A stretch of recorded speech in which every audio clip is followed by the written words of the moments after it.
আজ যে বিষয় বিষণলে আমরা ডুবে আছি, আজ যে রাজা কাল সে ভিখারি। ভাগ্যের লেখনে কে কখনই রাজা থেকে ভিখারি হবে কেউ জানে না। এমন আরো একটি রাজার কথা আপনাদের একটু বলি, যিনি ছিলেন রাজা হরিশ্চন্দ্র। তার কথা একটু ছোট করে বলি। অযোধ্যার রাজা সম্রাট হরিশ্চন্দ্র এত বড় রাজ্যের রাজা, অযোধ্যার যিনি রাজা, এই রাজা হরিশ্চন্দ্র যখন তিনি রাজত্ব করছেন, একটু মন দেবেন সকলে, ঠিক সেই সময় সেই এলাকায় বিশ্বামিত্র মুনি তিনি একটা ফুলের বাগান তৈরি করেছিলেন। পথের ধারে ফুলের বাগান, এত সুন্দর ফুল ফুটে আছে, সেই রাস্তা দিয়ে যে রমণী যায় ওই বাগান থেকে একটা করে ফুল ছিঁড়ে নেয়। তাই বিশ্বামিত্র মুনি দেখলেন যে প্রত্যেকটা গাছ থেকে ফুল ছিঁড়ে নিচ্ছে দেখে, তাই তিনি কি করলেন, প্রত্যেকটি ফুলে মন্ত্রপুত করে রাখলেন। কি করলেন না, এমনভাবে মন্ত্রপুত করেছে যে ফুলে হাত দেবে সেই ফুলে বাধা পড়ে যাবে। এবার মন্ত্রপুত করে রেখেছে। পরের দিন সকালবেলা ওই পথ দিয়ে যে রমণী যাচ্ছে একটা করে ফুল তুলতে যাবে, যেই না ফুলে স্পর্শ করছে অমনি ফুলে বাধা পড়ছে। এদিকে কি হলো, রাজা হরিশ্চন্দ্র তিনি যাচ্ছিলেন বনে মৃগয়া করতে। পথে যেতে যেতে ফুলের মধ্যে এক একটি রমণীকে বাধা থাকতে দেখে তাড়াতাড়ি করে তিনি নিজের ক্ষমতা দিয়ে সেই রমণীদেরকে উদ্ধার করেছিলেন। এই যে বিশ্বামিত্র মুনির তার কাছ থেকে না জেনে, তার অনুমতি না নিয়ে যে কর্মটা করেছেন আজ, এটাই হলো তার অপরাধ। এই অপরাধের কারণে বিশ্বামিত্র মুনি যখন এসে সেই রাজমহলে দাঁড়ালেন এবং রাজা হরিশ্চন্দ্রকে বললেন যে তুমি অপরাধ করেছ। করজোড়ে জিজ্ঞাসা করলেন, গুরুদেব কি আমার অপরাধ? আমি এলাকার রাজা, সকলকে রক্ষা করাই আমার কাজ। সকলকে ফুলের মধ্যে বাধা থাকতে দেখে আমি আমার নিজের ক্ষমতা দিয়ে তাদেরকে উদ্ধার করেছি। এতে যদি আপনি বলেন আমার অপরাধ, আপনি যে সাজা দেবেন আমি সেই সাজা মাথা পেতে নেব। তখন বিশ্বামিত্র মুনি বললেন, তোমার অপরাধের সাজা এটাই, তুমি আমার অনুমতি ছাড়াই কর্ম করেছো, আর এর জন্য সাজা এটাই যে তোমার এই গোটা রাজ্য তুমি আমাকে দিয়ে দাও, দান করো, এটাই তোমার অপরাধের সাজা। যেই না বলা সঙ্গে সঙ্গে সিংহাসন পরিত্যাগ করে নিচে নেমে যখন রাস্তায় এসে দাঁড়ালো, গোটা রাজ্য বিশ্বামিত্র মুনিকে গুরুকে দিয়ে দিলেন। দেবার পর এবার গোটা রাজ্য তো নেওয়া হয়ে গেল বাবা, আবার হাত বাড়ালেন, তুমি এত বড় দানবীর হয়েছ যখন, এত বড় রাজ্য দিয়েছ যখন, এবার দক্ষিণা দাও। হরি বল। যে সর্বস্ব দিয়েছে সে দক্ষিণা পাবে কোথায়? সঙ্গে আছে তার স্ত্রী এবং তার একটি সন্তান। সেই পুত্র সন্তান যার নাম রুইতাস্য আর তার স্ত্রী শৈবা, তাদের দুজনকে নিয়ে রাস্তায় রাস্তায় রাজা হরিশ্চন্দ্র সকলকে ডেকে ডেকে বলতে লাগলেন, কে আছো? দাসী আছে, দাসী নেবে? চিৎকার করে রাস্তা দিয়ে যাচ্ছে। এমন সময় একজন শুদ্ধ বৈষ্ণব তিনি পথের ধারে দাঁড়িয়ে তিনি বললেন, দাসী আমার প্রয়োজন, আমার ঘরে বিষ্ণু সেবার জন্য আমার দাসী দরকার। সেই বৈষ্ণবের কাছে নিজের স্ত্রী এবং পুত্রকে বিক্রি করে সেখান থেকে যে কড়ি পেল এবং নিজেকে বিক্রি করে দিলেন কাশীধামে কালুডোমের কাছে। বিক্রি করে যে কড়ি পেল মা, সেটাই গুরুদেবকে দক্ষিণা স্বরূপ দান করে দিল। এদিকে শৈবা তার সন্তানকে নিয়ে প্রতিনিয়ত বন থেকে ফুল তোলে আর ভগবানের সেবা দেয়। হঠাৎ একদিন ছেলেকে নিয়ে বনের ভিতরে ফুল তুলতে গিয়ে সর্পদংশনে তার সন্তানের মৃত্যু হয়। সেই সন্তানকে নিয়ে শ্মশানে যখন গেছে, দেখছে সেই শ্মশানে তারই স্বামী মরা পোড়ানোর কাজ করছে। চোখের জলে বুক ভেসে যায় শৈবার। সন্তানকে নিয়ে শ্মশানে গিয়ে, শ্মশানে যে তাকে দাহ করবে, শ্মশানের একটা নিয়ম আছে, 16 আনা কড়ি দিতে হয়। আজ রাজা হরিশ্চন্দ্রের একটা কড়ি পর্যন্ত নেই পার করবার জন্য। এত বড় রাজা হয়ে সন্তানকে কোলে নিয়ে গঙ্গার ঘাটে বসে চোখের জলে বুক ভাসিয়ে কাঁদছে। প্রভুর চরণ স্মরণ করে কেঁদে কেঁদে বলছে, মাধব, আমি সেই রাজা হরিশ্চন্দ্র, আজ সন্তানের শেষকৃত্য করবার একটা কড়ি পর্যন্ত নেই। কোথায় আছো পারের কান্ডারি, নিজ গুণে পার করে নিয়ে যাও। কাশীধামে শ্মশানে বসে বসে গঙ্গার ঘাটে সন্তানকে কোলে নিয়ে কাঁদছে আর ডাকছে, মাধব, এমন সাধের রাজ্য ছাড়ি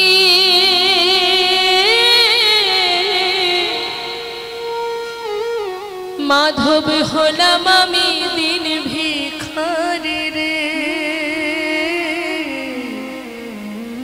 ও কি মাধব রে, কৃপা করি ফিরাও নৌকা পার করে না।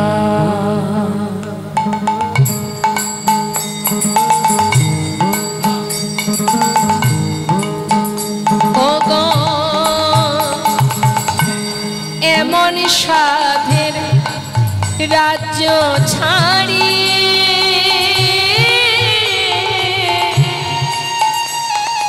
মাধব হলাম আমি দিন ভিখারি রে। ও কি মাধব রে, কৃপা করে ফিরাও নৌকা পার করে দাও। পুবের বেলা গেল গড়ি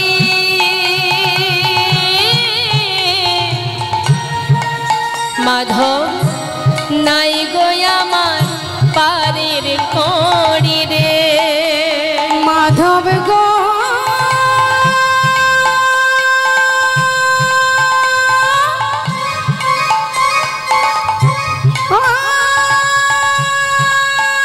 মাধব গো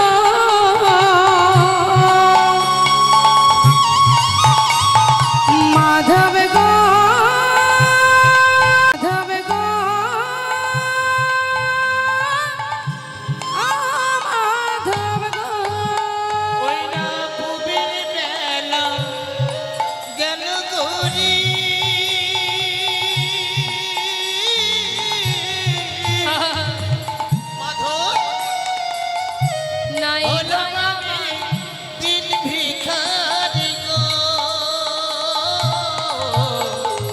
মাধব রে, কৃপা করি ফিরাও নৌকা পার করে না। মাধব রে, কৃপা করে ফিরাও নৌকা পার করে না। শাস্ত্রে বৈষ্ণব মহাজন বললেন, যার ভাগ্যে যেটা আছে সেটা তো ঘটবেই ঘটবে। ভাগ্যের লেখন কে বা খণ্ডাতে পারে। সময় করিয়া পথটি ধরিয়া যে বা চলে দ্রুত গতি, সময়ের শেষে অনায়াসে সে জনে চলে যায় আপন বাসতে। সঠিক সময়ে পৌঁছাতে গেলে সঠিক সময়ে বেরোতে হবে। যে কোনো কাজে সময় থাকতে যদি আমরা না যাই তাহলে সঠিক সময়ে পৌঁছাতে পারবো না। সব কিছুর একটা নির্দিষ্ট সময় আছে, সেটা আমাদের মাথায় রাখতে হবে। মহাজন বললেন, শিশুকালে কৃষ্ণ ভজে কৃষ্ণ পাওয়ার আসে, যৌবনকালে কৃষ্ণ ভজে আসে কি না আসে, আর বৃদ্ধকালে কৃষ্ণ ভজে জমের উতর আসে। আমরা ভগবানকে তখনই ডাকি যখন কিনা আমাদের ইহজগতের সংসার ঘর থেকে রাস্তায় নামিয়ে দেয়, ছেলে মেয়েরা ঘাড় ধাক্কা দিয়ে বের করে দেয়, বৃদ্ধাশ্রমে ঠাঁই হয়, তখন বলি হে প্রভু তুমি ছাড়া আমাদের কেহ নাই, কেহ নাই। কি হবে তখন ডেকে? লালন ফকির একটি গান বেঁধেছেন না মা, সময় গেলে সাধন হবে না, যা করবে সময় থাকতে করো, সময় গেলে আর কিছুই পাবে না। তাই আজ লালা মনে মনে ভাবতে ভাবতে ঘরের ভিতরে ঢুকলেন। মায়েরা একটু বসুন, কথা নয়, হরে কৃষ্ণ কথা নয়। তা ঘরের ভিতরে বসে বসে ভাবতে ভাবতে হঠাৎ খাজনা আদায় করবার জন্য তিনি পালকি চেপে যাচ্ছেন গোটা রাজ্য পরিদর্শনে আর খাজনা আদায় করবার জন্য আসে। তা যখন খাজনা আদায় করতেন, সারাদিন ধরে পালকি চেপে খাজনা আদায় করে জমিদার লালা বেলি অবসানকাল, সন্ধ্যা আগত, সেই সময় ফিরছে। আমাদের প্রত্যেকের জীবনে এই সময়টা আসবে। কোন সময়? বেলি অবসানকাল, অন্তিম মুহূর্ত। হ্যাঁ, এখন দিনের আলো আছে, একটু একটু করে সন্ধ্যা ঘনিয়ে আসবে, সকলেরই আসবে। তাই সেই বেলি অবসান কালে যখন সন্ধ্যা আসছে, পালকি চেপে লালা ফিরছে আপন ঘরে। ফেরার সময় রজককন্যা, রজককন্যা আপনারা জানেন, যারা কাপড় কাচে তাদের বলা হয় রজক। তা সেই রজককন্যা তার পিতাকে চিৎকার করে ডেকে বলছে, বাবু গো, বেলা যাই, বাসনায় আগুনে দাও। বাবু গো, বেলা যায়, বাসনায় আগুনে দাও। অর্থাৎ আগেকার সময়তে এত কিছু ডিটারজেন্ট ছিল না মা। কাপড় কাচতে গেলে কলার পাতা যখন শুকিয়ে যায় তাকে বলে বাসনা। সেই বাসনাটাকে যখন আগুনে পোড়ানো হয়, যে খার হয় সেটা দিয়ে কাপড় পরিষ্কার করা হয়। তা এখন চিৎকার করে কন্যা তার বাবাকে বলছে, বেলা চলে যাচ্ছে, তুমি বাসনায় আগুন দাও। আর লালা ফিরছে পালকি চেপে, আর প্রতিধ্বনি আসছে তার কানে। কি আসছে প্রতিধ্বনি? বেলা যা,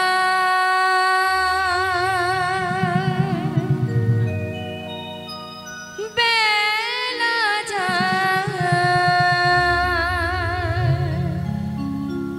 বেলা যা,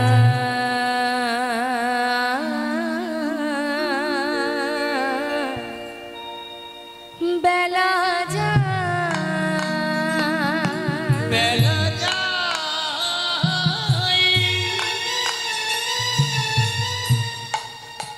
বেলা যায়, যায়, যায়,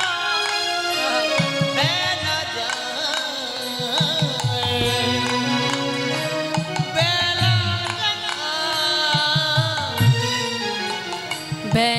যায়,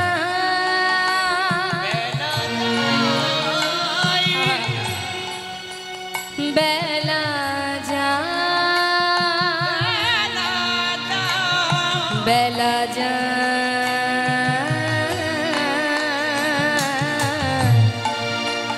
বেলা যা, বেলা যায়, বেলা যায়, বেলা যায়, বেলা যায়, বেলা গেল, সন্ধ্যা হলো, বেলা গেল,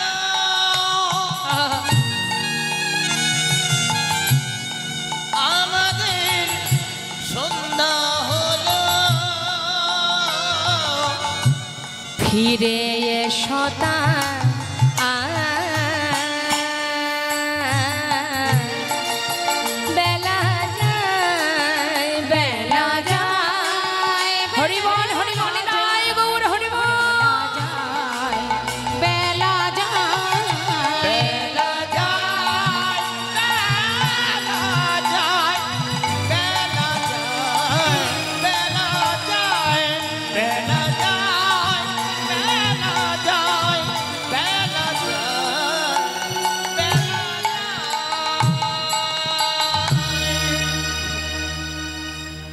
লালা শুনছে কি, বেলা গেল, বেলা যায়, বাসনায় বাসনায় আগুন দাও। পালকি নামিয়ে ছুটতে ছুটতে সেই কন্যার কাছে গিয়ে দাঁড়িয়েছেন জমিদার লালা। কন্যা ভয়ে ভীত হয়ে ঠক ঠক করে কাঁপছে, জড়িয়ে ধরেছেন লালা। মা, কি যেন একটা বললি তুই? বাবু, আমি যে বলেছি বেলা যায় বাসনায় আগুনে দাও।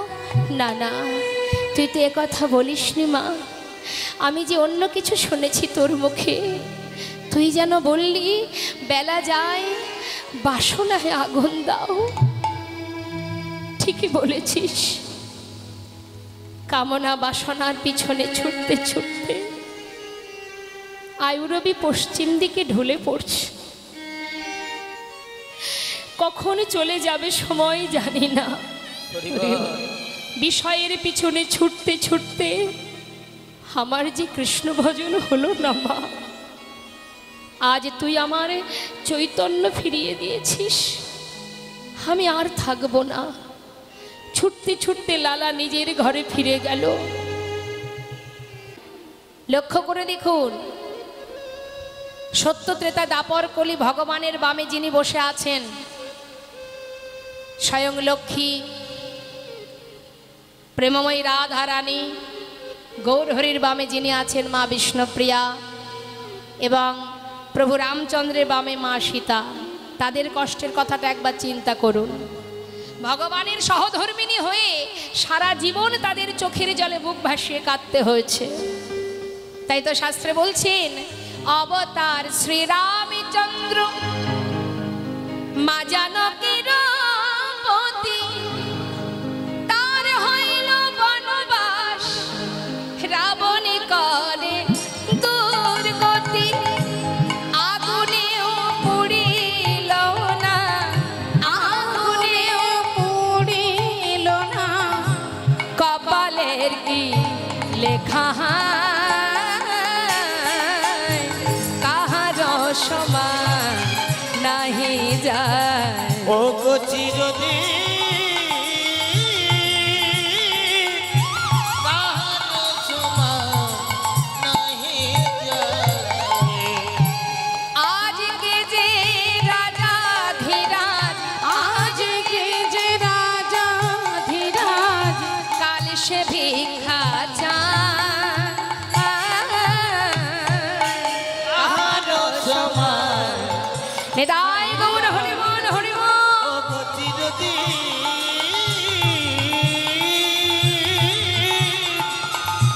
কাহার সমান নাহি যায়। তাই কোনটি সার কোনটি অসার সেটা আমাদের বুঝতে হবে মা। জানতে হবে এই সংসার জীবনটা বিচিত্র নাট্য মঞ্চ।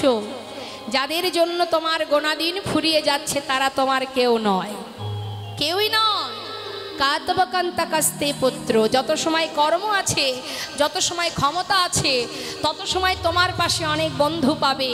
যেদিন তোমার ক্ষমতা ফুরিয়ে যাবে, দশ ইন্দ্রিয় ষড়রিপু যেদিন শিথিল হয়ে যাবে, সেদিন দেখবে তোমার পাশে আর কোনো বন্ধু নেই, একজনই আছে। তাই বৈষ্ণব মহাজন বারবার বললেন, শোনো শোনো, একটি গান মনে পড়ে গেল মা, কত কথাই আর বলবো। এক ভক্তের সুন্দর একটি গান কি বলছে, এই আমাদের এই সুন্দর দেহটা একদিন পুড়ে ছাই হয়ে যাবে, তারই একটা সুন্দর একটি গান আমি গাইছি, শোনো। কি, তোমার সোনার রঙ্গ হবে ভঙ্গরে। আমরা আমাদের দেহটাকে অনেক যত্ন করি না, হ্যাঁ, সুন্দর করে রাখার জন্য কত কত দামি দামি ক্রিমের পিছনে দাদাদের টাকা চলে যাচ্ছে, আহা, হাজার হাজার টাকা চলে যাচ্ছে নিজেকে সুন্দর করে রাখার জন্য, যাতে গ্ল্যামার এতটুকু নষ্ট না হয়। কিন্তু ধরে কি আদৌ রাখতে পারবে? যতই দামি দামি ক্রিম মাখো না কেন, সময়ের সাথে সাথে এই দেয়ালে ঘুণ ধরে যাবে। আর যখন ঘুম ধরে যাবে খসে খসে পড়বে, আপনি ওপরে যত রঙই করুন না কেন দেখবেন খসে খসে পড়ে যাচ্ছে, দাঁত পড়বে, চুল পাকবে, তাই না? হ্যাঁ, তাহলে ধরে তুমি রাখতে পারবে না। ওই কোম্পানি থেকে যে সুন্দর দেহটা যে রং করে পাঠিয়েছে, এর উপরে যাই মাখো না কেন পরিবর্তন কিছুই হবে না। একবার জলে ধুলেই সেখান থেকে যে রং পাঠিয়েছে সেটাই ফিরে আসবে, তাই তো? তাহলে এত যত্নের কিসের? আহা, যত্ন করলে সেখানে যত্ন করো যেটাতে আমার কাজ হবে। কি বলছে মহাজন? বললেন তোমার সোনার অঙ্গ হবে ভঙ্গরে, যেদিন পুড়ে হবে ছাই। কিছুই থাকবে না তোমার, এই দেহটা পুড়ে একটুখানি ছাই। সেটা কোথায় যাবে? নীল আকাশে যাবে উড়ে, কয়লারি ধোয়া। ওই নীল আকাশে যাবি উড়ে, কয়লারি ধোয়া। ও তোমার সোনা অঙ্গ হবে ভঙ্গরে,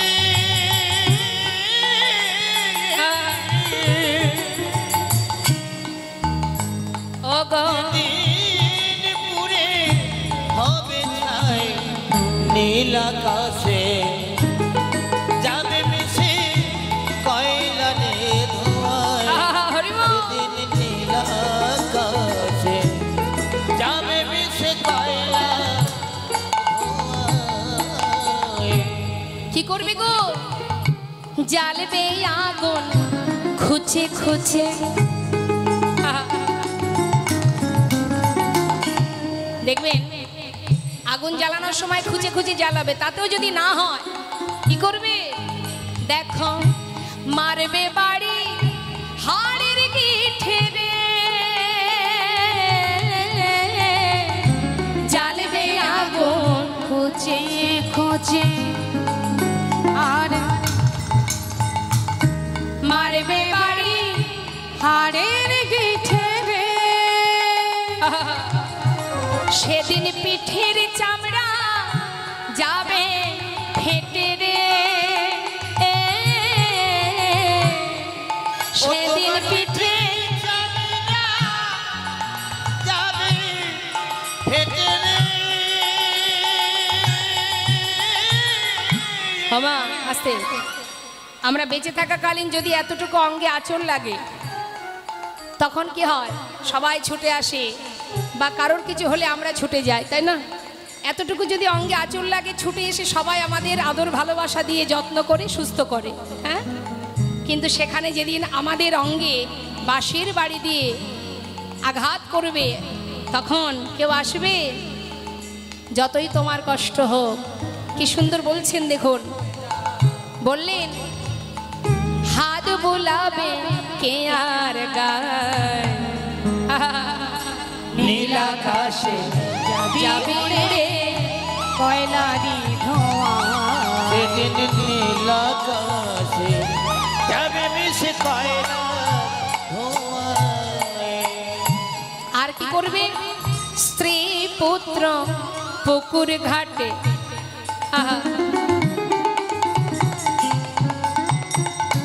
স্নান করিয়া ফিরবে ঘরে গো, তোমার শ্রী পুত্র সেদিন পুকুর ঘাটে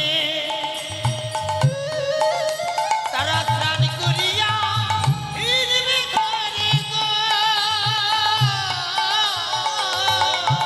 তারা দুদিন পরে ভুলে যাবে গো, তারা দুদিন পরে ভুলে যাবে গো। এই বিশ্ব দুনিয়ায়। নীল আকাশে হরি বল। নীল আকাশে যাবে মিশে কয়লারে ধোঁয়ায়।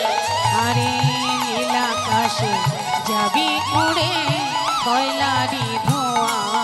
সেদিন নীলাকাশে নিতাই গৌর হরি বল, হরি বল। কয়লা ধোঁয়ায় সেদিন নীলাকাশে যাবে মিশে ওই কয়লার ধোঁয়ায়। লালা নিজের ঘরে ফিরে গিয়ে নিজের কন্যাকে বললেন আমার সারা গায়ে কৃষ্ণ নাম লিখে দে। কেন বাবা? আমি আর থাকবো না, এবার আমি আমার আপন ঘরে ফিরব। এ তুমি কি বলছো বাবা? তুমি যাবে কোথায়? মারে, এবার আমায় বিদায় দিয়ে আমি চলে যাই। এই যা ইহজগতে যা আছে, এই সমস্ত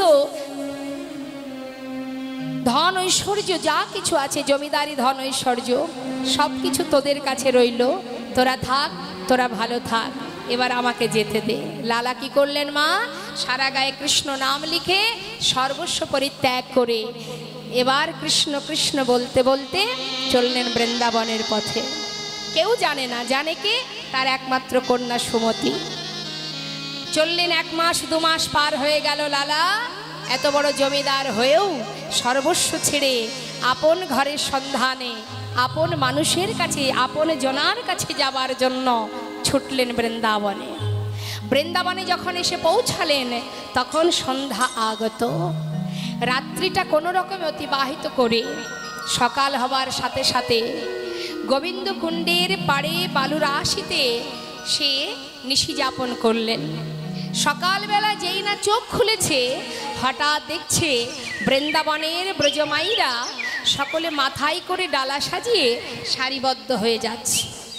এমন সময় লালা জিজ্ঞাসা করছে, ও ব্রজবাসী, তোমরা সবাই যাচ্ছ কোথায়?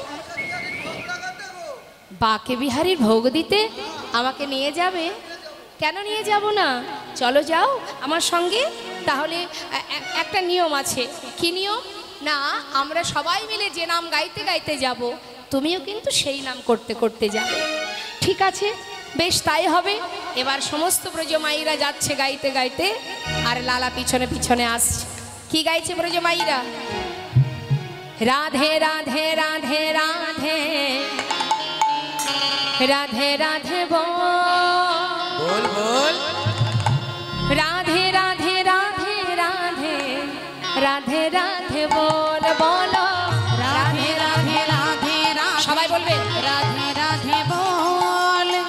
রাধে রাধে রাধে রাধে রাধে রাধে বল রাধে রাধে রাধে রাধে রাধে রাধে বল। রাধে রাধে রাধে রাধে রাধে রাধে। হ্যাঁ, রাধে রাধে রাধে রাধে রাধে রাধে বল। রাধে রাধে রাধে রাধে রাধে রাধে বল। রাধে রাধে রাধে রাধে রাধে রাধে বল। রাধে রাধে রাধে রাধে রাধে রাধে বল। পিছন থেকে যে যাচ্ছে মানে লালা, সে কি বলছে? কৃষ্ণ কৃষ্ণ কৃষ্ণ কৃষ্ণ কৃষ্ণ কৃষ্ণ বল। কৃষ্ণ কৃষ্ণ কৃষ্ণ কৃষ্ণ কৃষ্ণ কৃষ্ণ বল। বলো কৃষ্ণ কৃষ্ণ কৃষ্ণ কৃষ্ণ কৃষ্ণ কৃষ্ণ বল। কৃষ্ণ কৃষ্ণ কৃষ্ণ কৃষ্ণ কৃষ্ণ কৃষ্ণ বল। কি হলো? এই নাম চলবে না? তাহলে কি নাম গাইবো? তা তো হয় না। তোমরা রাধা নাম করছো, আমি কৃষ্ণ নাম করছি। বলে না, এখানে কৃষ্ণ নাম চলে না, আমরা যে নাম গাইছি সেই নাম গাইতে হবে। লালা বলছে তাহলে এক কাজ করি, তোমাদের কথাও থাক আমার কথাও থাক, দুই নাম একসঙ্গে গাইবো। কি মা, আমরা তো যুগল ভালোবাসি, তাই তো? তাহলে আমরা যুগল নাম গাইবো। এবার লালা পাচু পাচু যাচ্ছে আর গাইছে, আমরা সবাই গাইবো। এদিকে হাত তুলুন। এইটুকু তুললে হবে না, পুরোটা তুলুন। বাহ বাহ বাহ, দেখুন এই দুটি বাহু তোলার মধ্যে অনেক গুণ আছে। দুটি বাহু তোলা মানে ভগবানের চরণে নিজেকে অর্পণ করা, সমর্পণ। আর কি, দুটো বাহু তোলা মানে নিজের ভিতরে জড়তা অলসতা কেটে যায়। অনেকে দেখবেন, আচ্ছা হাতটা নামান। অনেকে আছে হরিবাসরে সে হাত তুলতে লজ্জা পায়, মনে করুন তার একটু অর্থ আছে, টাকার অহংকার, ধন, শুধু অহংকার টাকার হয় না, অনেক আবার রূপেরও অহংকার হয়। তা এখন ওই দেখবেন বাবা, হরিবাসরে সবাই আসে, সেও আসে, বসে বসে হাতে তালি দিতে বললে হাত তুলে হাতে তালি দিতে লজ্জা করে বলে এইভাবে হাতে তালি দেয়। প্রাণ ভরে গোবিন্দ চরণে আত্মনিবেদন করে মনের খুশিতে হাতে তালি দিতে পারে না। কেন পারে না? লোকে বলবে কি? লোকের চিন্তায় মরণ হলো আমাদের। লোকের কথায় সব জ্বালা, খেতে গেলেও লোকের চিন্তা, পথে চলতে গেলেও লোকের চিন্তা, হাত তুলবো সেটাও চিন্তা, পাচে না জানি কাল আবার কেউ কি বলে বসে, তাই না? আরে বাবা, তুমি তোমার কর্ম করবে, কে কি বললো সেদিকে তুমি কেন দেখবে? তুমি যখন যাবে সে তোমার সঙ্গে যাবে, তাহলে তোমার কর্ম তো তোমাকেই করতে হবে, তাই তো? তাহলে সেই হাত তুলতে পারবে। আবার দেখুন, সেই ব্যক্তি হাতে তালি দেবে জোরে জোরে, কখন দেবে জানেন? যখন বাড়ির বাচ্চাকে জন্মদিন পালন হবে, নানাবিধ লোকজন আসবে, ঝাড়বাতি, মোমবাতি ইত্যাদি ইত্যাদি হবে, তখন বাচ্চাকে খুশি করার জন্য হ্যাপি বার্থডে, তখন জোরে জোরে হাতে তালি পড়বে। কিন্তু ভগবানের চরণে এসে তার চরণে আত্মনিবেদন করে দুবাহু তুলে হাতে তালি দিতে গেলে তার লজ্জা বোধ হয়। এটা হচ্ছে আমাদের মতো বোকাদের কাজ। আর যারা বোঝে, যারা বুদ্ধিমান, তারা কি করে? সব ভুলে গিয়ে, এই যে আপনারা এখানে এসেছেন, প্রত্যেকের সংসার আছে, কর্ম আছে। যখনই আপনি মনস্থির করেছেন যে আজ এই মন্দিরে বা এই স্থানে কৃষ্ণ নাম হরিনাম হবে, শুনবার জন্য গৃহকর্ম ছেড়ে আপনি এসেছেন পরমার্থিক জগতের লীলাস্বাদনে, যখনই মনে মনে স্থির করেছেন, তখনই আপনার আত্মার সঙ্গে ওই পরমাত্মার কিন্তু মিলন ঘটে গেছে। আর মিলন ঘটেছে বলেই আপনি এখানে বসে বসে লীলা কথা শ্রবণ করছেন। নিশ্চয়ই আমার কথা শোনার জন্য এখানে আসেননি। আমি কিন্তু আপনাদের ধরে রাখতে পারিনি বা পারবো না, তাই না? তাহলে আপনাদের এখানে বসিয়ে রেখেছে কে? আমি নই, কৃষ্ণ নাম। ভগবান কৃষ্ণ তার অমৃত কথা, তার মহিমা তিনি বরিশন করছেন, তাই আপনারা এখানে বসে আছেন। তাই গৌর হরিবল হরিবল। আর যে জন পরমার্থিব জগতে অনাদি আদি গোবিন্দের চরণকে স্মরণ করে এই মুহূর্ত সব ভুলে যেতে পারবে, সেই পারবে দুবাহু তুলে প্রাণ ভরে হাতে তালি দিয়ে নাম করতে। তাহলে একবার দেখা যাক কে কতটা ভালোবাসে। হরিবল, বাহ, হাতে তালি। রাধে কৃষ্ণ রাধে কৃষ্ণ রাধে কৃষ্ণ বল, রাধে কৃষ্ণ রাধে কৃষ্ণ রাধে কৃষ্ণ বল, রাধে কৃষ্ণ রাধে কৃষ্ণ রাধে কৃষ্ণ বল, বাবা রাধে কৃষ্ণ রাধে কৃষ্ণ রাধে কৃষ্ণ বল, রাধে কৃষ্ণ রাধে কৃষ্ণ রাধে কৃষ্ণ বল, রাধে কৃষ্ণ রাধে কৃষ্ণ রাধে কৃষ্ণ বল, বল বল, রাধে কৃষ্ণ রাধে কৃষ্ণ রাধে কৃষ্ণ বল, রাধে রাধে কৃষ্ণ রাধে কৃষ্ণ বল, রাধে কৃষ্ণ রাধে কৃষ্ণ রাধে কৃষ্ণ বল, রাধে কৃষ্ণ রাধে কৃষ্ণ রাধে কৃষ্ণ বল বল, বল, বৃন্দাবন কি। রাধে রাধে। আপনারা সবাই মিলে শুধু রাধে রাধে বা রাধে কৃষ্ণ বলবেন, আর আমি জায়গার নাম বলবো জোরে জোরে, কিন্তু স্কেলের সঙ্গে যেন মিলে যায়, আন যেন না হয়। যার যতটুকু সুর দিয়েছে ভগবান, গলা ছেড়ে গাইবে। হ্যাঁ, বৃন্দাবন কি। আর একটু জোর হবে কি? বৃন্দাবন কি, যমুনা মাই কি, রাধা কুণ্ড কি, শ্যাম কুণ্ড কি, গোবিন্দ কুণ্ড কি, বিলাস বন কি, ভান্ডি বন কি, নিধুবন কি, মধুবন কি, কেশি ঘাট কি, বংশীবাট কি, মোহনবন কি, তম্রবন কি, তমালবন কি, লৌহবন কি, মোহনবন কি, आगे पीछे दाहिने बाएं बोल बोल में ऊपर नीचे राधे राधे राधे राधे राधे राधे बोल, राधे राधे राधे राधे राधे राधे बोल, राधे राधे राधे राधे राधे राधे बोल, बोलो राधे राधे राधे राधे राधे राधे बोल, राधे राधे राधे राधे राधे राधे बोल, राधा रानी की। राधे बोल, রাধে রাধে রাধে রাধে রাধে রাধে বল। জয় রাধেশ্যাম, রাধে রাধে। তাহলে আমরা এলাম কোথায় মা? বৃন্দাবনে তো আছি, মাথায় করে ডালা সাজিয়ে কোথায় এলাম? বাকে বিহারীর মন্দিরে। বাকে বিহারীর মন্দিরে ভোগ নিবেদন হলো। ভোগ নিবেদনের পর লালাকে ভালো ভালো প্রসাদ দিল। আহা, লালা প্রসাদ পেয়ে আবার ওই গোবিন্দ কুণ্ডের তীরে বালুরা আসিতে, ওমা আস্তে আস্তে আস্তে, একটু মন দেবেন, কথা নয়, মন চঞ্চল করলেই কিন্তু আপনারই ক্ষতি। মন্দির থেকে ভালো ভালো প্রসাদ পেয়ে এবার কি হলো? ক্ষুধাটা নিবারণ হয়ে গেল, পেট ভরে গেছে। এবার কি হলো? বাঙালির খাবার পরে কি হয়? একটু ঘুম আসে না? একটু আরাম হলেই হয়, তাই তো? মাথায় একটা বালিশ, পাশে একটা বালিশ। এখন লালা ওই বালু রাশির উপরে যখনই শুতে যাবে, এমন সময় ঠিকঠাক ঘুম আসছে না বলে বালি দিয়ে একটা বালিশ করে নিয়েছে। তাতে রাত্রিটা অতিবাহিত হলো। সকালবেলায় চোখটা খুলেছে, যেই দেখছে বৃন্দাবনের এক শুদ্ধ বাবাজি তার সামনে দাঁড়িয়ে আছে। হন্তদন্ত হয়ে উঠে দাঁড়িয়েছে, করজোড়ে জিজ্ঞাসা করছে, বাবাজি আপনি কে বাবাজি? পাশের এক ভক্ত ব্রজবাসী বলে উঠলেন, উনি বৃন্দাবনের বাবাজি, ওনার নাম কৃষ্ণচন্দ্র বাবাজি, কৃষ্ণদাস কৃষ্ণচন্দ্র বাবাজি। আপনি কি এখানেই থাকেন? বাবাজি বললেন, হ্যাঁ বাবাজি, যদি আপনি এখানেই থাকেন বলতে পারেন এই বৃন্দাবনে আমি কি করে গোবিন্দের দর্শন পাব? কোথায় গেলে কৃষ্ণের দেখা পাব? বাবাজি পরিচয় জানতে চাইলেন, তোমার নাম কি? আমার নাম লালা।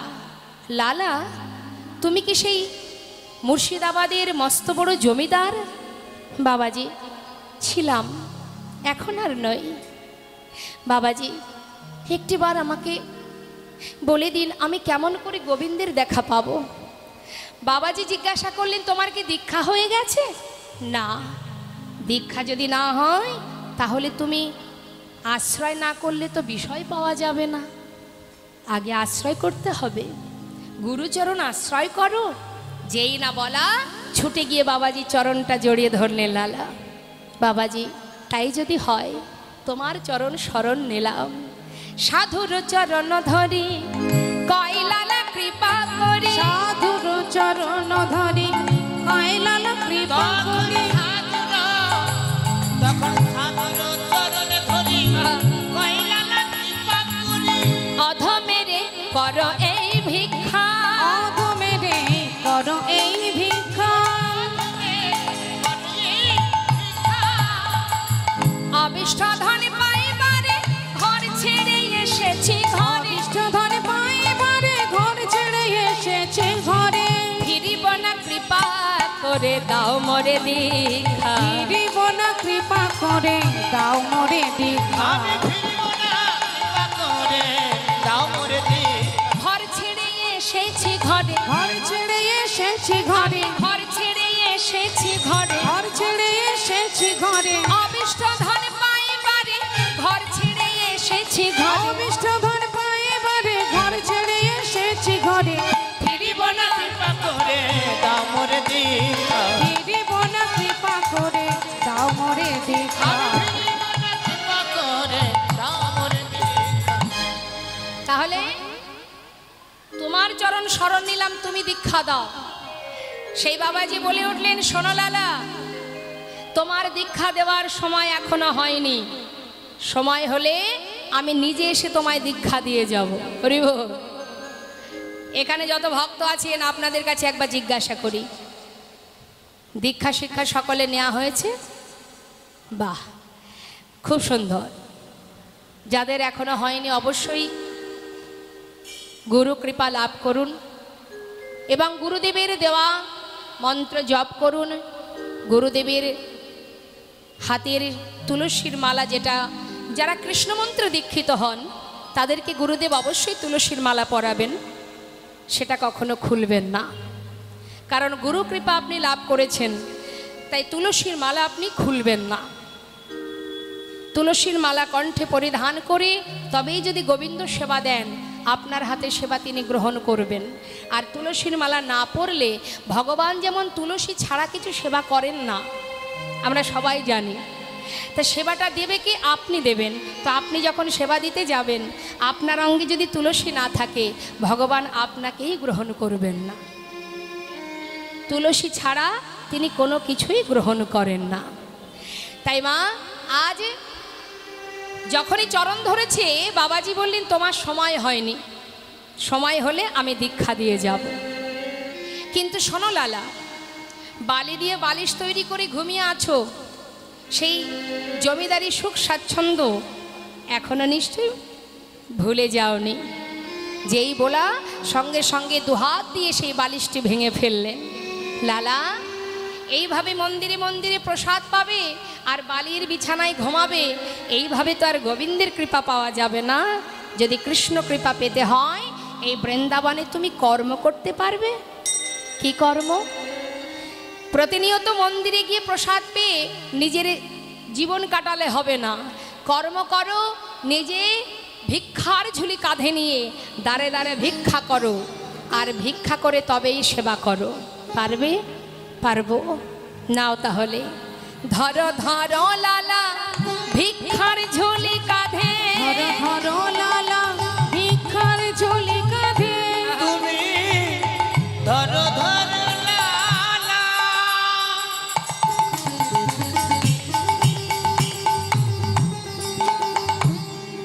ওই না ভিক্ষার ঝুলি কাঁধে, তুমি ঘুরে এসো দাঁড়ে দাঁড়। ধরো ধরো লালা ভিক্ষার ঝুলি কাঁধে, ঘুরে এসো দাঁড়ে দাঁড়। আর কি করবে? মুখে রাধা গুণগান, ভিক্ষা মেগে না,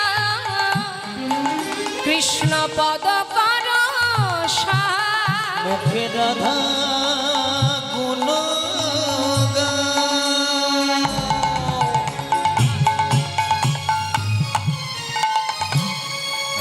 তুমি ভিক্ষা মেগে নাও, একবার কৃষ্ণ পদ করো সার।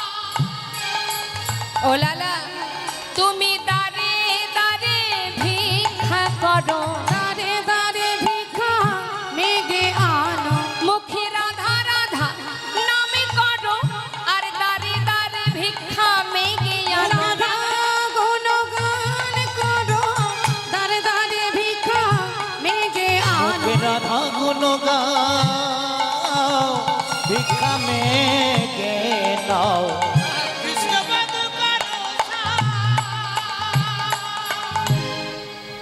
যে ছিল মস্ত বড় জমিদার, আজ তার কাঁধে ভিক্ষার ঝুলি, দাঁড়ে দাঁড়ে ভিক্ষা করছে মা। হঠাৎ বৃন্দাবনে তার স্ত্রী, তার কন্যা এবং তার পুত্র তিনজনার সঙ্গে দেখা হয়ে গেল। বৃন্দাবনে এসেছে তারা নিজের স্বামীকে দেখবার জন্য, পিতাকে দেখবার জন্য। এখন স্বামীর কাঁধে ভিক্ষার ঝুলি দেখে তার স্ত্রী কাত্যায়নী চোখের জলে বুক ভাসিয়ে কাঁদছে। স্বামী, যে কিনা এত বড় জমিদার, আজ তার কাঁধে ভিক্ষার ঝুলি, আমি সহ্য করতে পারছি না, তুমি ফিরে চলো স্বামী। লালা বলে উঠলেন, শোনো কাত্যায়নী, আমাকে যেতে বলো না, আমি আমার ঘরেই আছি, এটাই আমার ঘর, তাই আমাকে বাধা দিও না আমার কাজে, তোমরা ফিরে যাও। তখন পুত্র নারায়ণ বলে উঠলেন, বাবা বেশ, যদি তুমি ফিরে না যাও, যেতে হবে না। এই বৃন্দাবনে আমি একটা মন্দির তৈরি করে দিই, যেখানে তুমি প্রতিনিয়ত থাকবে, ভগবানের সেবা দেবে। লালা বললেন, তুমি যদি করতে পারো আমার কোনো বাধা নেই। সেই নারায়ণ সেই সময়ে একটি মন্দির নির্মাণ করে দিলেন, যেটা আজও বর্তমান, রাধাকুণ্ডের পাশেই আপনারা গেলে দেখতে পাবেন। লালার সেই মন্দির নির্মাণ হলো, আর মন্দিরে যে বিগ্রহ স্থাপন হলো, যার নাম কৃষ্ণচন্দ্রমা, সেই বিগ্রহ স্থাপন করে প্রতিনিয়ত সেবা দেয় কে? লালা কিন্তু দিতে পারে না মা, কেন? তার দীক্ষা হয়নি যে। তাহলে মন্দিরের এক পূজারীকে রাখা হয়েছে ভগবানের সেবা দেওয়ার জন্য। আর এটাই লালা দুঃখ যে আমি ভিক্ষা করি, কিন্তু আমি কেন তার সেবা দিতে পারি না। প্রতিদিন ভিক্ষা করে কিন্তু নিজে হাতে ভগবানের সেবা দিতে পারে না, এটাই তার মনের দুঃখ। প্রতিনিয়ত ঠাকুর ঘরে বসে প্রভুর দিকে তাকিয়ে চোখের জলে বুক ভাসিয়ে কাঁদে, প্রভু কি অপরাধ আমার, কেন আমি তোমায় সেবা দিতে পারি না, কেন আমার দীক্ষা হলো না। চোখের জলে বুক ভাসিয়ে কাঁদে। একদিন কাঁদতে কাঁদতে এতটাই ক্লান্ত হয়ে উঠেছে, আর ভিক্ষায় যেতে পারছে না। মনে মনে স্থির করলেন আমি আর ভিক্ষায় যাব না। পূজারীকে বললেন, পূজারী আজ আর আমি ভিক্ষায় যাব না, আজ আমার ভালো লাগছে না, আমি একটু গুহার মধ্যে গিয়ে বসে বসে একটু ভজন করব। তুমি মন্দিরে ভোগ নিবেদন করে আমাকে একটু প্রসাদ দিয়ে আসবে। বেশ, তাই হবে। ধীরে ধীরে লালা সেই গুহার ভিতরে গিয়ে নির্জনে বসে বসে ভজন করছে মা। আর এদিকে পূজারীকে বলে গেছে তুমি কিন্তু প্রসাদ দিয়ে আসবে। পূজারী কি করলেন, মন্দিরে ভোগ নিবেদন করে প্রসাদের পাত্রটি নিয়ে যখনই লালাকে দিতে যাবে, প্রচণ্ড ঝড় বৃষ্টি শুরু হলো। সবই কিন্তু গোবিন্দের লীলা। ঝড় বৃষ্টি হচ্ছে দেখে পূজারী যেতে পারলেন না। তিনি প্রসাদের পাত্রটা রেখে মন্দিরের ভিতরে ঢুকে গেলেন। বারান্দায় আছে সেই প্রসাদের পাত্র। অনাদি আদি গোবিন্দ সর্বকারণের কারণম। ভগবান কৃষ্ণ কৃপা করে পূজারীর রূপ ধারণ করে ঝড় বৃষ্টি মাথায় নিয়ে ভক্তের বোঝা ভগবানই বয় মা। তিনি কি করলেন, সেই প্রসাদের থালাটা নিয়ে পূজারীর রূপ ধরে গুটি গুটি পায়ে গুহার মধ্যে ঢুকছে। আর লালা কিন্তু বসে বসে ভজন করছে আর বলছে, প্রভু যত সময় তোমার দেখা না পাবো এই গুহা থেকে আমি আর বাইরে বেরোবো না। আমিও দেখতে চাই কত সময় তুমি আমার ডাকে সাড়া না দিয়ে থাকতে পারো। বসে বসে কাঁদছে আর ভজন করছে, রাধে কৃষ্ণ গোবিন্দ গোপাল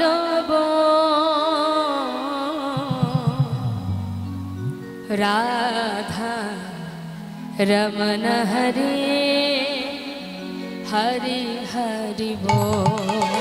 রাধে কৃষ্ণ গোবিন্দ গোপাল বল, রাধা রমণ হরি হরি হরি বল। রাধে কৃষ্ণ গোবিন্দ গোপাল রাধা রমণ হরে হরে হরে বল। রাধে কৃষ্ণ গোবিন্দ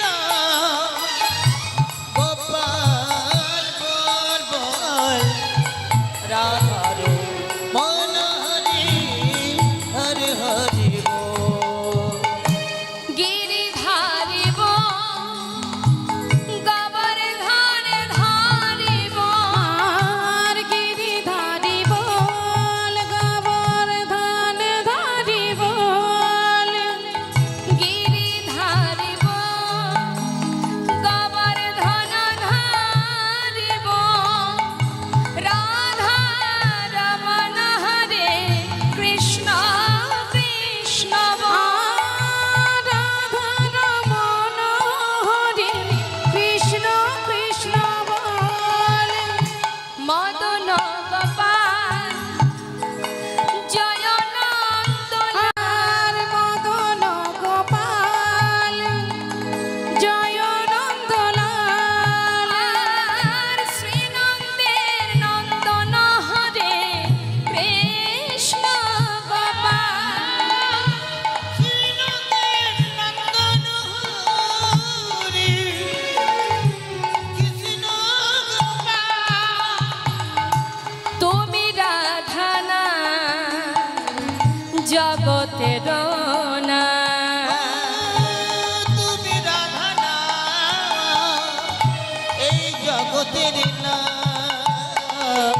গোপী জন বল্লভ প্রভু গোপীনা রাধে কৃষ্ণ গোবিন্দ গোপাল বল রাধা রমণ হরে হরে হরে বল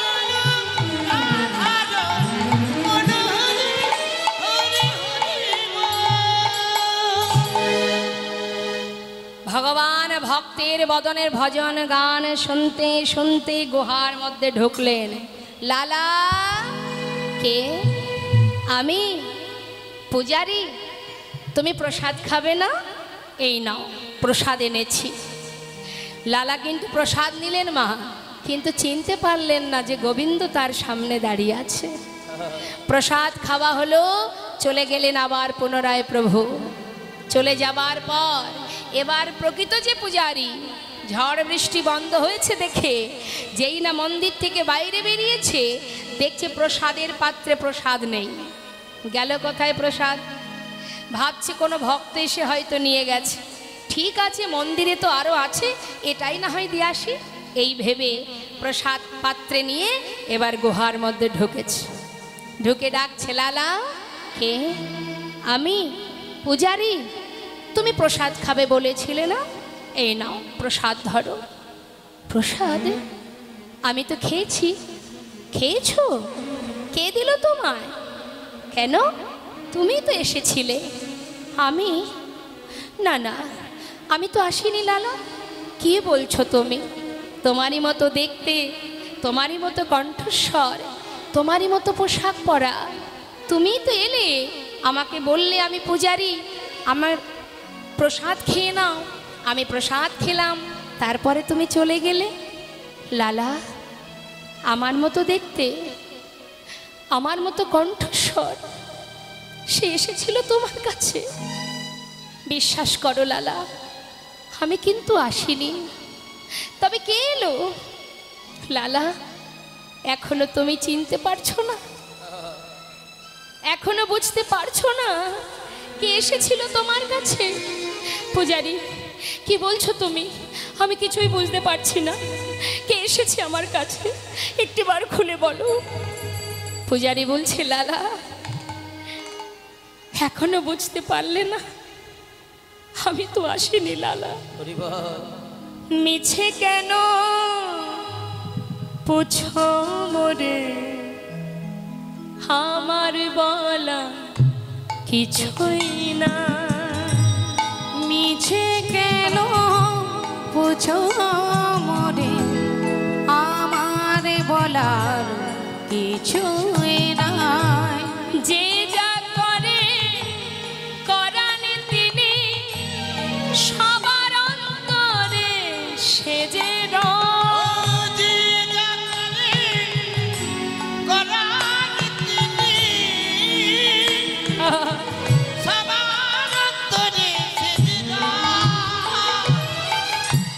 মিছে কেন পুছো মোরে, আমার বলার কিছুই নাই। মিছে কেন পুছো মোরে, আমার বলার কিছুই নাই। আমার বলার কিছু নাই, আমার বলার কিছু নাই, আমার বলার কিছু নাই। হে কৃষ্ণ, তুমি করুণাময়, তুমি করুণাময়, করুণা করো। তুমি করুণাময়, করুণা করো। গোয়া থেকে বেরিয়ে লালা ছুটতে ছুটতে মন্দিরের ভিতরে প্রবেশ করে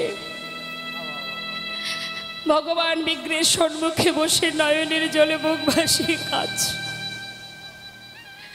বলো দয়াময়, দেখাই যখন দিলে তবে এমন করে কেন দেখা দিলে? কেন আমি তোমায় চিনতে পারলাম না?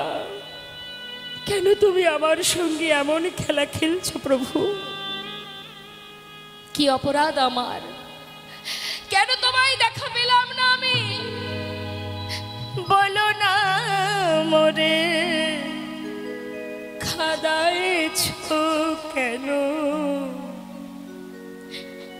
করেছো কেন ছলো না? বলো না মোরে, কাদাইছ কেন, করিছ কেন চলো না? বলো না মোরে,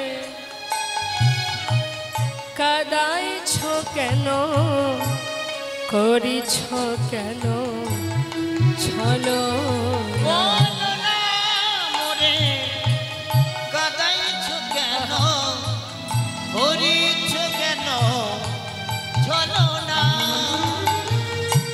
অনেক কেঁদেছি, কাঁদিতে পারি না।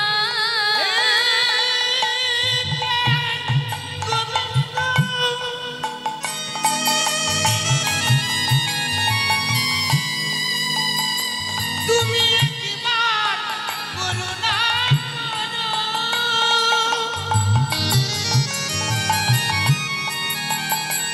তুমি ছাড়া আমার আর কেহ নাই। হে কি পাওয়ায়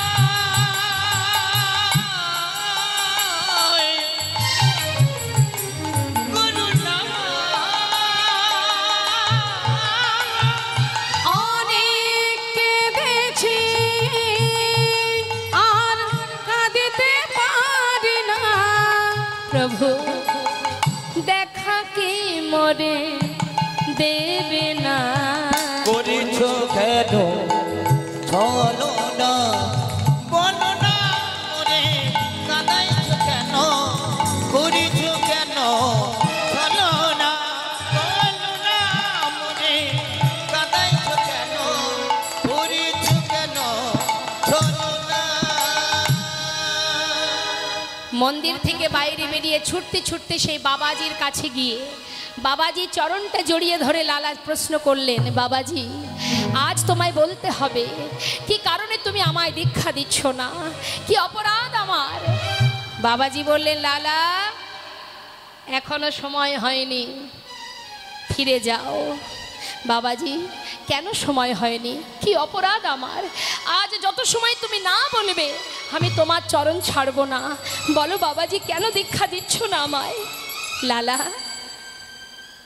ভগবানের দর্শন পেতে গেলে সবার আগে মন থেকে হিংসা ত্যাগ করতে হবে। আচ্ছা লালা, তোমাকে বলেছিলাম সকলের দ্বারে দ্বারে ভিক্ষা করবে, তুমি সকলের দ্বারে ভিক্ষা করেছো, কিন্তু জগৎ শেঠের বাড়ি তুমি কেন ভিক্ষা করনি? বাবাজি ওদের সঙ্গে আমাদের বহুদিনের দ্বন্দ্ব। তাই লালা, কি জন্য দ্বন্দ্ব ছিল? জমিদারির কারণে। এখন কি জমিদারি আছে তোমার? না। জমিদার আছো তুমি? না। তাহলে দ্বন্দ্ব কেন থাকবে লালা? তুমি পরমেশ্বর ভগবানের কৃপা লাভ করতে চাও, তার জন্য যদি তুমি অন্যের প্রতি হিংসা থাকে, ক্রোধ থাকে, তাহলে তো তুমি তার দেখা পাবে না। তাই সবাই জেনে রাখুন, আপনি ঘরেই ভগবত সেবা দিন আর বাইরেই দিন, যেখানেই দিন, কারোর প্রতি যদি আপনার ক্রোধ বা হিংসা থাকে তাহলে কিন্তু আপনার যত অর্থই আপনি ভগবানের সেবায় দেন না কেন সবই বৃথা হয়ে যাবে। সবার আগে যার প্রতি আপনার দ্বন্দ্ব আছে, বিবাদ আছে, তার বাড়িতে গিয়ে নত মস্তকে গলবস্ত্র হয়ে যত সময় ভিক্ষা করে না আনবেন তত সময় আপনার ওই অহংকার দূর হবে না, আর তত সময় ভগবান সেবা করবেন না। হরিবল হরিবল। তাই ভিক্ষার ঝুলি কাঁধে নিয়ে গুরুর কথা মতো ছুটতে ছুটতে চললেন তার চিরশত্রু সেই জগৎ শেঠের দরজার কাছে। জগৎ শেঠের ঘরে গিয়ে দরজার বাইরে দাঁড়িয়ে দেখছে দাঁড়িয়ে দাঁড়িয়ে আছে, লালার সারা গায়ে কৃষ্ণ নাম দেখে কাঁধে ভিক্ষা ভিক্ষার ঝুলি দেখে দাঁড়ি কিন্তু চিনতে পেরেছেন। চিৎকার করে যখন ভিক্ষা চাইছে, ভিক্ষাং দেহি বলে উঠলেন, তুমি ভিক্ষা নেবে? দাঁড়াও। ঘর থেকে দামি দামি রত্ন একটা সুন্দর পাত্রে করে নিয়ে যখন লালার ভিক্ষার ঝোলায় দিতে যাবে, এমন সময় লালা বলে উঠলেন, দাঁড়ি, আমি তো তোমার কাছ থেকে ভিক্ষা নিতে পারবো না, আর যে ভিক্ষা তুমি এনেছো এই ভিক্ষা আমি চাই না। শোনো দাঁড়ি, আমি ধনের ভিখারি নয় গো, আমি ধনের ভিখারি নয়, আমি ধনের ভিখারি নই গো, আমি ধনের ভিখারি নই। চাই গো যে আমি এক মুষ্টি ভিক্ষা, চাই গো যে আমি এক মুষ্টি ভিক্ষা, চাই গো যে আমি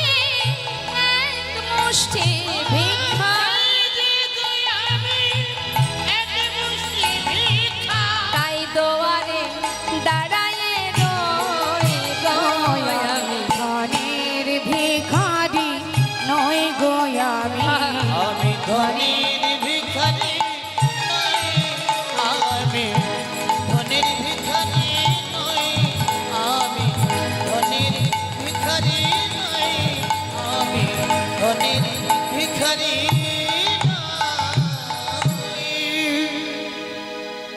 তোমাদের জমিদারকে একবার নিয়ে এসো, তার হাত থেকে এক মুষ্টি তন্ডুল নিয়ে আমি চলে যাব। ছুটতে ছুটতে দ্বারে ভিতরে গিয়ে বললেন, বাবু, আপনার দ্বারে আপনার চিরশত্রু এসে দাঁড়িয়ে আছে, সে আপনার হাত থেকে এক মুষ্টি ভিক্ষা নেবে। জগৎ শেঠ জিজ্ঞাসা করলেন, কে সে? আপনার শত্রু কে? আর সে হলো লালা। যেই বলা, জগৎ শেঠ বললেন, আমাকে নিয়ে চলো, আমি নিজে চোখে দেখতে চাই।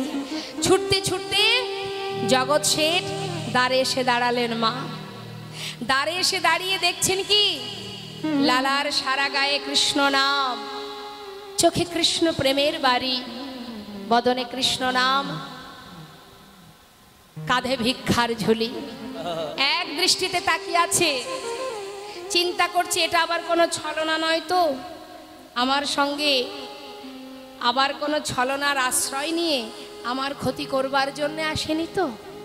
তাকিয়ে আছে লালার দিকে জগৎ শেঠ, জিজ্ঞাসা করছে, এই যে বেশ পরিধান করেছো তুমি, এটা তোমার কোনো ছলনা নয় তো? তখন লালা বলছে, জানো বন্ধু, না না, আসিনি আজ তোমার কাছে বন্ধু কোনো ছলনা, ওই ঘাটের মাঝি পার ঘাটাতে বসে ডাকছে আমার, না না না না, আমি আসিনি আজ তোমার কাছে বন্ধু কোনো ছলনা,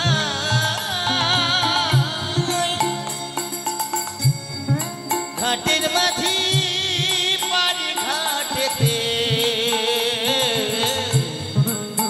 ও বসে ডাকিছে আমায়।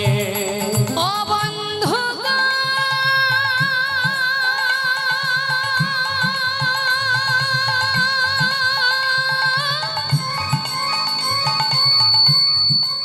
ও বন্ধু গো,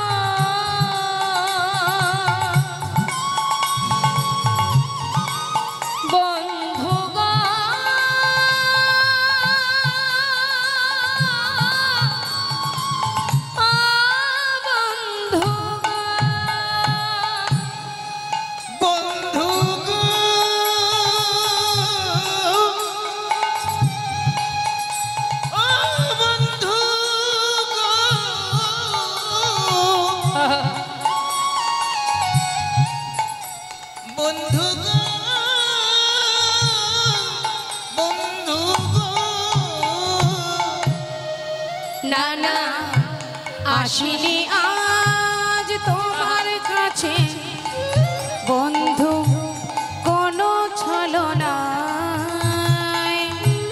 ঘাটের মাঝে পারে ঘাটাতে বসে ডাকছে আমায়। ও বন্ধু, যদি এক মুষ্টি দাও গো ভিক্ষা, তবে হবে মোর গুরুপদে দীক্ষা। বন্ধু এক মুষ্টি দাও ভিক্ষা, তবে হবে মোর গুরুপদে দীক্ষা। ও বন্ধু, যাই গো আমার বেলা বয়ে যায়, যাই গো আমার বেলা বয়ে যায়, ঘাটের মাঝে পারে ঘাটাতে বসে ডাকছে আমায়। ওই ঘাটের মাঝে পারে ঘাটাতে ডাকছে আমায়। ওই ঘাটের মাঝে পার ঘাটাতে বসে ডাকছে আমায়, বসে ডাকছে আমায়, বসে ডাকছে আমায়, বসে ডাকছে আমায়, বসে ডাকছে আমায়। জয় রাধেশ্যাম। একটু অপেক্ষা করুন, লীলা প্রায় শেষের দিকে, আর এখনই আসরে আসবেন না, লীলা শেষে সকলে দেব। বেশ,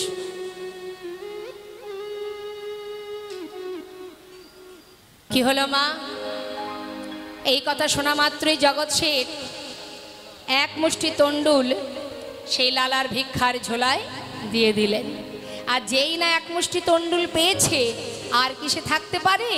সেই ভিক্ষাটুকু নিয়ে ছুটতে ছুটতে ডাকছে, বাবাজি, বাবাজি, এই দেখো বাবাজি, এই দেখো আমি এনেছি, আমি পেরেছি, আমি জগৎ শেঠের ঘর থেকে ভিক্ষা করে এনেছি, এবার আমায় দীক্ষা দাও। বাবাজি বললেন, দাঁড়াও লালা, দীক্ষা তো তোমাকে দেব অবশ্যই, কিন্তু তোমার পিছনেও কে আসছে? আমার পিছনে? পিছন ফিরে তাকিয়ে দেখছে কে? জগৎ শেঠ। বন্ধু, তুমি আমার পিছনে, তুমি আসছো কেন? জগৎ শেঠ বললেন, বন্ধু, তুমি যখন আমার ঘরে এসে আমার দ্বারে দাঁড়িয়ে বললে যে তোমার জীবন বেলা বয়ে যায়, পার ঘাটার মাঝি সে ঘাটে দাঁড়িয়ে আছে, তোমার কথা শুনে তোমাকে এক মুষ্টি তণ্ডুল দিয়ে আমি আর ঘরে ফিরতে পারিনি বন্ধু। মনে মনে ভাবলাম, তোমার যদি জীবন বেলা বয়ে যায়, আমারও তো জীবন বেলা বয়ে যায়, তাই সব ত্যাগ করে তোমার পাছু পাছু ছুটে এসেছি বন্ধু। তোমার কাছে আমায় গ্রহণ করো, আমাকে সঙ্গে করে নাও। বাবাজি, এই যে সেই বন্ধু আমার, যার ঘরে গিয়ে আমি ভিক্ষা করেছি, সেই জগৎ শেঠ সর্বস্ব পরিত্যাগ করে আমার পাছু এসেছে, তুমি ওকে গ্রহণ করো বাবাজি। দুইজনকে একসাথে বাবাজি মন্ত্র দান করলেন।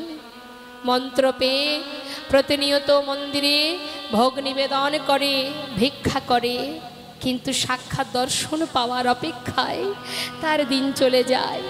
কবে দেখা পাবো তোমার? সহ্য করতে না পেরে একদিন স্থির করলেন, হে দয়াময়, যদি তোমার দেখা না পাই, এই প্রাণ আমি আর রাখবো না, ওই যমুনার জলে নিজেকে বিসর্জন করে দেব। ভগবানের কাছে একমাত্র ভক্তেরই জোর খাটে, ভক্তই পারে তাকে শাসন করতে, ভয় দেখাতে। ছুটতে ছুটতে যমুনার ঘাটে গিয়ে যখনই জলে নামছে, পিছন থেকে জগৎ শেঠ ডাক ডেকে উঠলেন, বন্ধু, আমাকে সঙ্গে করে নাও বন্ধু, মরতে যদি হয় দুজনে একসঙ্গে মরবো। যখনই কিনা জলে নামছে মা, হঠাৎ ভগবান করুণাময়, ভক্তকে রক্ষা করার জন্যই তার যুগে যুগে আসা। তাড়াতাড়ি করে যমুনার ধারে ত্রিভঙ্গ বঙ্কিম ঠামে দাঁড়িয়ে চিৎকার করে ডাকছে, লালা ফিরে এসো লালা, একবার পিছন দিকে তাকাও। যেই না পিছন ফিরে তাকিয়েছে, অনাদি আদি গোবিন্দকে দর্শন করে ছুটতে ছুটতে দুই বন্ধু ভগবানের চরণ দুটি জড়িয়ে ধরে নয়নের জলে বুক ভাসিয়ে কাঁদছে। এলে দাও, এলে তুমি আমার সম্মুখে, এতদিনের কষ্ট সাধনা আমার সার্থক হলো। তোমার দেখা পেলাম প্রভু, জীবনের সমস্ত কষ্ট দূর হয়ে গেল আমার। হে প্রভু, এসেছে যখন একা কেন এলে, একবার যুগল হয়ে দাঁড়াও। প্রভু গো, চোখের সামনে নয়, যদি আসতেই হয় এসো মম অন্তর মন্দিরে, এসো এসো মাধব কৃষ্ণ গোপাল, এসো মাধব কৃষ্ণ গোপাল। মম অন্তর মন্দিরে এসো এসো মাধব কৃষ্ণ গোপাল, গোপাল মাধব কৃষ্ণ গোপাল। এসো এসো তুমি এসরি মাঝে, অন্তর জামি হরে প্রাণ প্রিয় রাজে। এসো এসো তুমি এসরি মাঝে, অন্তর জামি হরি প্রাণ প্রিয় রাজে। অধরে বাসিয়া মধুর হাসিয়া, ওই নয় ধরে বাঁচিয়া আর মধুর হাসিয়া। এসো এসো কৃষ্ণ গোপাল, এসো মাধব কৃষ্ণ গোপাল। নিতাই গৌর হরি বল হরি বল। এসো এসো মাধব কৃষ্ণ গোপাল, এসো মাধব কৃষ্ণ গোপাল। জয় গৌর। এবার আমরা আমাদের লীলাকে বিশ্রাম রাখবো, ভক্ত ভগবানের মধুর লীলাকে সবাই আমরা দর্শন করব।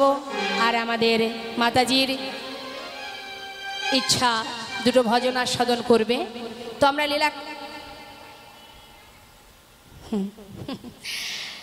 লীলাকে বিশ্রাম রেখে তারপরে আমরা দুটো ভজন শ্রবণ করব। সবাই মিলে আমরা দেখব কি ভক্ত আর ভগবানের মিলন হইল, ভক্ত আর ভগবানের মিলন হইল, প্রেমানন্দে বদন ভরে হরি হরি বল, প্রেমানন্দে বদন ভরে হরি হরি বল। জয় সচিনন্দন জয় গৌর হরি, জয় সচিনন্দন জয় গৌর হরি। বিষ্ণুপ্রিয়ার প্রাণ বধুয়া নদিয়া বিহারী, বিষ্ণুপ্রিয়ার প্রাণ বধুয়া নদিয়া বিহারী। আসুন আমরা নিতাই গৌরে জয়ধ্বনি করব সবার শেষে, তার আগে আমরা দুটো ভজন শুনবো। আচ্ছা মাতাজি কি বললেন, কি গানের কথা বললেন, কোথায়? হরে কৃষ্ণ। মাতাজি একটু আসবেন।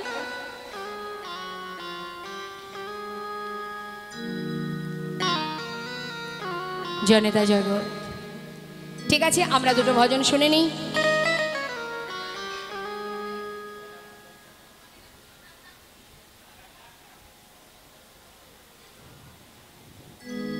জয় নেতাই জয় গো। দুটি বাহু তুলে একবার প্রত্যেকে।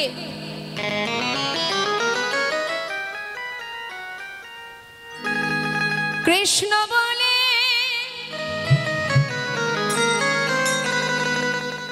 বাহু তুলে এসো না ভাই হরে বলে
কোনো ভয়, এ নামে আছে শুধু জয়। ও এই নামে নেই কোনো ভয়, এই নামে আছে শুধু জয়।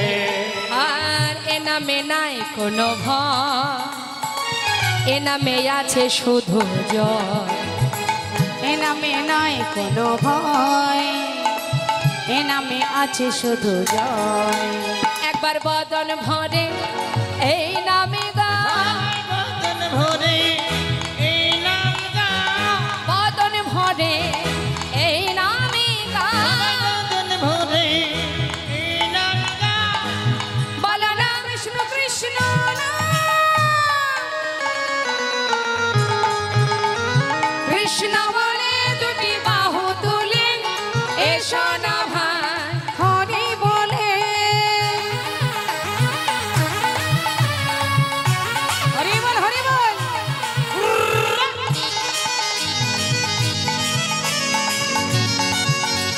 হরি বল।